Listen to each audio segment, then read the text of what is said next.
قبل ما نبدأ ما تنسوش الدعاء لإخوانكم في كل مكان، نسأل الله أن يفرج عن عباده المستضعفين. السلام عليكم ورحمة الله وبركاته. في سؤال صغير كده بس كل ما تفكر فيه تحس إن الدنيا فيها حاجة مش مفهومة. سؤال بسيط بس كلنا مرينا بيه وقلنا عليه عادي وسكتنا. السؤال هو: ليه اللبن بيفور؟ ليه أول ما يسخن تلاقيه فجأة هاج وفار وطلع فوق ونزل من الحلة وبهدل الدنيا؟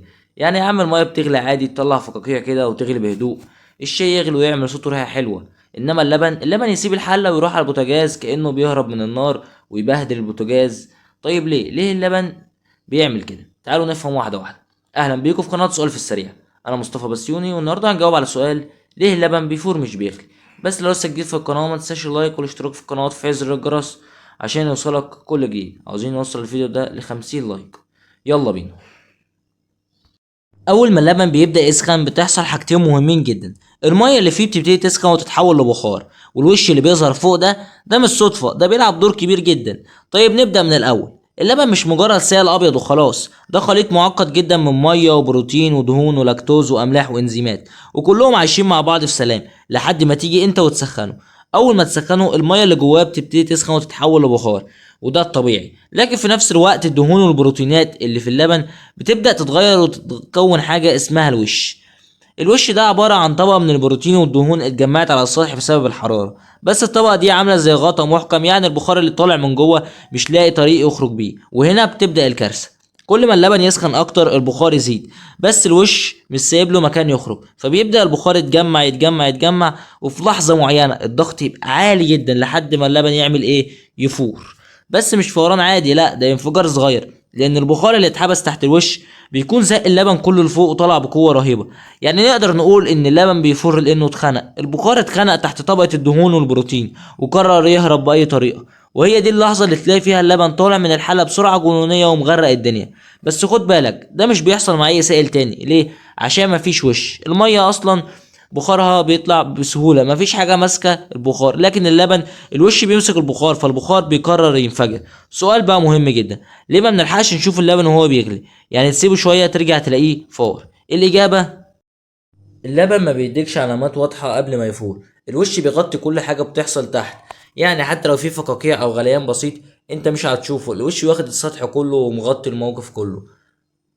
غير كده درجة غليان اللبن تقريبا زي المية، حوالي 100 درجة مئوية، بس بسبب المكونات اللي فيه بيحصل فجأة، ومع أول لحظة بيوصل فيها البخار لقوة ضغط كافية بينفجر ويطلع فوق ويقلب الدنيا باللي فيها. طبعا اللبن مش مادة بسيطة خالص، دي فيها عناصر كتيرة متجمعة في سائل واحد: بروتينات، دهون، مية بنسبة 87%، سكريات وأملاح وإنزيمات. ولما المكونات دي بتتعرض لدرجة حرارة كل واحد فيهم بيتصرف بطريقة معينة. البروتين بيتجمع على السطح ويكون الوش، الدهون بتتماسك وتعمل طبقة سميكة جدا فوق، والمية بتتحاول تتبخر بس مش لاقية طريق. النتيجة ضغط داخلي عالي جدا ووش مش بيسيب مجال للبخار، يعني انفجار وشيك. طيب ازاي نمنع اللبن من الفوران؟ في كذا طريقة علمية وسهلة. الطريقة الأولى: سيب الحلة نصها فاضي عشان لما يفور يبقى عندك مساحة اللبن يفور فيها عشان ما يطلعش بره ويبهدل البوتاجاز. الطريقة التانية: قلب اللبن باستمرار، ده بيمنع الوش يتكون فبيخلي البخار يطلع بالراحة. الطريقة التالتة: خلي عينك عليه، أبسط وأضمن حل. ما تسيبش عينك وتروح تمسك الموبايل أو عينك تغفل عنه، لأن لحظة واحدة كافية تقلب مطبخك لميدان التحرير. اللبن ممكن يفور حتى في الميكرويف بس الشكل بيكون أهدى. في تجارب علمية عملت مقارنة بين أنواع اللبن، ولاحظوا إن اللبن كامل الدسم بيفور أسرع من اللبن خالي الدسم، عشان الدهون بتعمل وش أسرع وأكتر. في الهند مثلا في مثل بيقولك اللبن ما ينفعش يتساب لوحده عشان فعلا بيغدر. في حاجات كتيرة في حياتنا بنعدي عليها من غير ما نفكر ليه بتحصل، ازاي بتحصل، زي مثلا ليه اللبن بيفور. بس كل حاجة وراها علم ووراها منطق ووراها سبب، وكل سؤال بسيط ممكن يفتح لك باب كبير قوي من المعرفة. فلو عجبك الفيديو وحاسس انك اكتشفت حاجة جديدة النهاردة، انزل دلوقتي واعمل لايك للفيديو واشتراك في القناة وفعل زر الجرس، وشارك الفيديو مع حد تحس انه هيعجبه، واكتب لي في الكومنتات تحب نجاوب ايه على سؤال غريب المرة الجاية، لانك لو بصيت حواليك هتلاقي كل حاجة فيها سؤال.